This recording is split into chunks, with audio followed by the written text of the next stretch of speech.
Friday, May 17th, Norwegian National Day.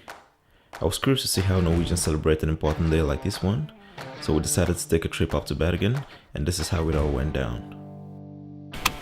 A 6-hour drive with a 2-year-old kid in the backseat is never easy. That meant we had to take a couple of stops on our way, which I'd say was totally worth it. First stop, Steinsdalfossen.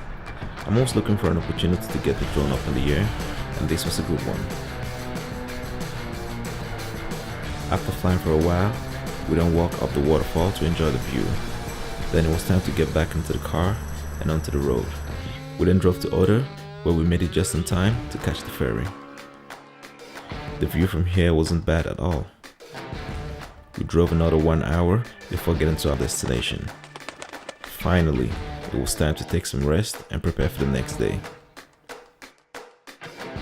Waving flags, bunads, and crowded streets was what characterized the day, not forgetting the numerous parking tickets I saw on almost every car packed at the city center.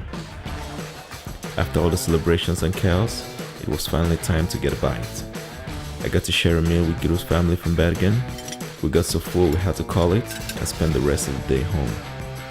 The next morning, we were ready to take on nature and go for a hike. Stoltz of climbing, an amazing 900 steps up a steep slope. After getting some serious muscle burns and making it all the way to the top, we concluded it was all worth it. This is why.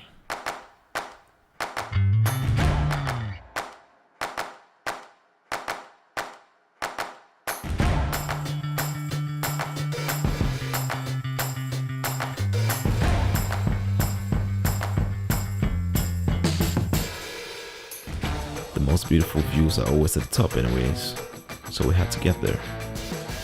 This little trip has been fantastic, and I really hope that I can get to experience more like this.